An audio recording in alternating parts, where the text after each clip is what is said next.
पहचान सके तो जीवन का हर क्षण बहुमूल्य अवसर है। अक्सर जीवन की वह संभावना है जिसे साकार करके जीवन की दिशा को बदला जा सकता है, जीवन की दशा को परिवर्तित किया जा सकता है। अक्सर समय की आड़ में दबे छिपे होते हैं, सामने भी आते हैं, लेकिन उन्हें पहचानना, स्वीकारना, इनका उपयोग करना व्यक्ति के ऊपर निर्भर करता है।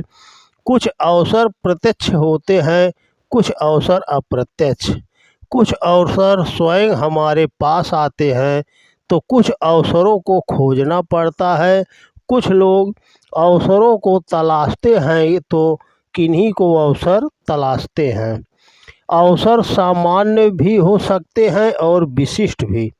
सामान्य अवसरों को भी विशिष्ट बनाया जा सकता है और विशिष्ट अवसर को भी किसी के लिए सामान्य हो जाते हैं। यह व्यक्ति के ऊपर निर्भर करता है कि वह अवसरों का किस तरह, कैसे, क्या और कितना उपयोग कर पाता है। सामान्य सा दिखने व चमकने वाला पत्थर सामान्य लोगों के लिए मामूली सा प्रतीक होता है, लेकिन वही जौहरी के लिए, परखी व्यक्ति के लिए बहुमूल्य हीरा हो सकता है। इसी तरह जब तक व्यक्ति को अवसरों की समझ नहीं होती, वह जीवन को यूं ही सामान्य पत्थरों की तरह समझकर फेंकता रहता है, और समझदार व पारखी व्यक्ति हर सामान्य पत्थर का भी विशिष्ट उपयोग जानता है, उसकी कीमत समझता है। परमात्मा के द्वारा प्रदत्त यह जीवन भी हर मनुष्य के लिए एक अवसर की तरह है। यह व्यक्ति के ऊपर निर्भर करता है कि वह उस जीवन का कैसा उपयोग करता है। उसके द्वारा किए गए कर्मों के आधार पर यह निर्धारण होता है कि उसका भावी जीवन कैसा होगा।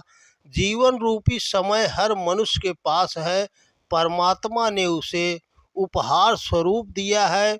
उसी समय का उपयोग करके कोई साधक तपस्वी बन जाता है, कोई बड़ा व्यापारी बन जाता है, तो कोई सामान्य व्यक्ति बनकर रह जाता है, तो कोई भिखारी बन जाता है और जीवन प्रयत्न भीख मांगता रहता है। समय रूपी अवसर का उपयोग करके कोई इतना कमाता है कि वह अपने दोनों हाथों से उसे लुटा सके, तो कोई इतना दीनहीन बन जाता है कि अपने दोनों हाथ फैलाकर बस मांगता रहता है। कोई इतना शूरवीर बन जाता है कि उसके समक्ष कोई टिक ही नहीं पाता, तो कोई इतना दुर्बल बन जाता है कि सबके सामने घुटने टेकने को विवश होता है। और सदैव बेशकीमती होता है, इसकी तुलना किसी से नहीं की जा सकती।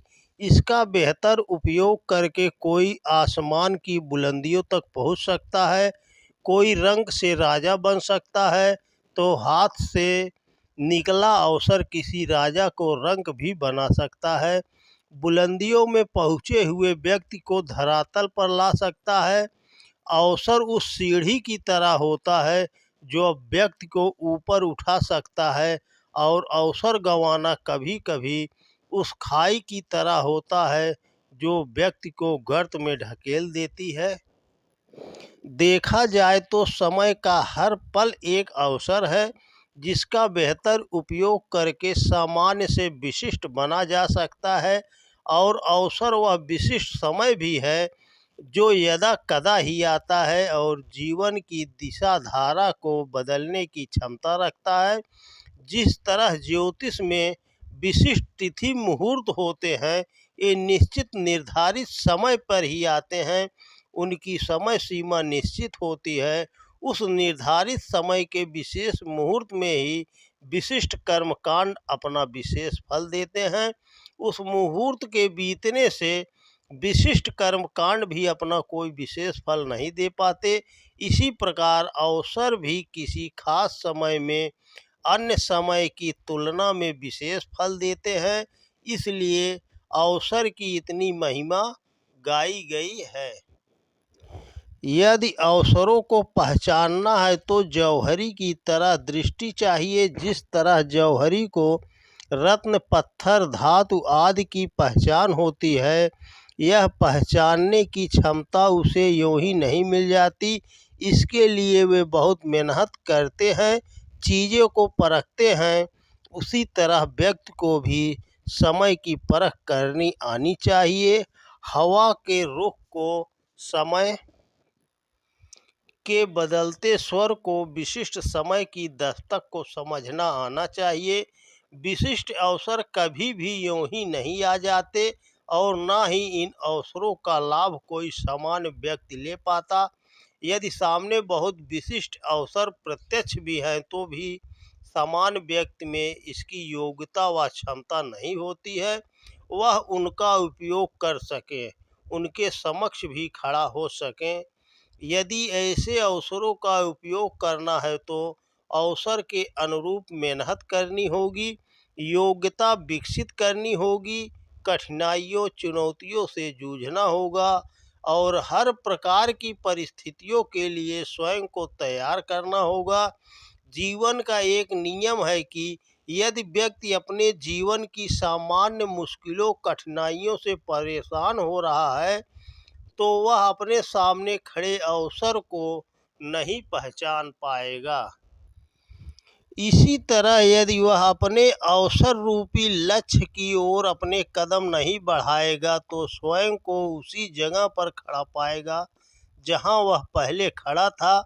और यदि व्यक्ति समय के बदलते रुख के साथ देखने का अपना नज़रिया नहीं बदलेगा तो मौजूदा परिस्थितियों में कभी भी अवसर नहीं तलाश कर पाएगा। अवसर को तलाशने के लिए अपने नज़रियों में विशिष्टता चाहिए, जूझने की क्षमता चाहिए, सामान्य लोगों से अलग हटकर कार्य करने की कुशलता भी चाहिए। ब्रिटिश राजनेता और नॉवेलिस्ट बेंजामिन डिज़रेली का कहना था कि सफलता का रहस्य यह है कि अवसर के लिए सदैव तैयार रहें, जब अवसर आए उसे पकड़ लें। जीवन में अनुकूल अवसर कुछ क्षणों के लिए ही आता है, यदि हम उस क्षण को चूक जाते हैं तो हमारे कई साल या महीने बेकार हो सकते हैं। वहीं स्वेट मार्टिन का यह कहना है कि अवसर छोटे बड़े नहीं होते, इसलिए हमें छोटे से छोटे अवसर का उपयोग करना चाहिए। पता नहीं कब एक छोटा सा दिखने वाला अवसर बड़े अवसर के द्वार खोल दे। विज्ञजनों का तो यह भी कहना है कि जो लोग अवसरों की राह देखते हैं वे साधारण मनुष्य होते हैं। असाधारण मनुष्य तो अवसर अपने लिए पैदा कर लेते हैं। इसलिए अवसर को ढूंढने के बजाय जीवन के हर क्षण को बहुमूल्य अवसर समझकर उपयोग करना चाहिए। परिस्थितियों का बेहतर उपयोग अवसरों को पैदा करने में सहायक होता है। अवसर कहीं भी छिपे हो सकते हैं, उन्हें तलाशने के बजाय सामने आने वाली परिस्थितियों का उपयोग करना चाहिए, समस्याओं का हल ढूंढना चाहिए। इस बारे में एक रोचक प्रसंग है। एक बार एक राजा ने रास्ते के बीचों बीच एक बड़ा सा पत्थर रखवा दिया और पेड़ की आड़ में छिपकर लोगों की प्रतिक्रिया देखने बैठ गया। सबसे पहले अमीर व्यापारी गुजरे, उन्होंने पत्थर रखने वाले को बुरा भला कहा और अपनी गाड़ियाँ किनारे से निकाल कर ले गए। दिन भर में कई लोग गुजरे, किसी ने भी पत्थर नहीं हटाया। शाम को एक किसान वहां से गुजरा, रास्ते में वह पत्थर देख उसे हटाने लगा। आखिर उसने भारी पत्थर को एक तरफ कर ही दिया। पत्थर के नीचे एक पोटली दबी हुई थी, उसमें राजा स्वर्ण मुद्राओं के अलावा एक पर्ची भी थी जिसमें राजा की ओर से संदेश लिखा था कि रास्ते से पत्थर हटाने वालों के लिए यह इनाम है। इस प्रसंग से यह पता चलता है कि बाधाओं को दूर करने की कोशिश भी पुरस्कार रूपी अवसर है। अगर जीवन में बाधाओं को न देखकर उनके पीछे के अवसरों को देखा जाए तो मंजिल पाने का रास्ता आसानी से साफ हो सकता है। युग ऋषि परम पूज्य गुरुदेव का कहना है कि मनुष्य को सतत अपनी योग्यता व पात्रता का संवर्धन करना चाहिए। इससे अवसरों का उपयोग करने और उन्हें पहचानने में मदद मिलेगी। इससे जीवन रूपी समय के अवसर का अच्छा उपयोग होगा और विशिष्ट अवसर स्वयं ही सामने आएंगे। इन्हें ढूंढने की आवश्यकता नहीं पड़ेगी। पाश्चात्तापः पापकृतां पापानां निष्कृतिः परा, सर्वेषां वर्णितं शब्दे सर्वपाप विशोधनम्। पश्चाताप ही पाप करने वाले प्राणियों के लिए सबसे बड़ा प्रायश्चित है।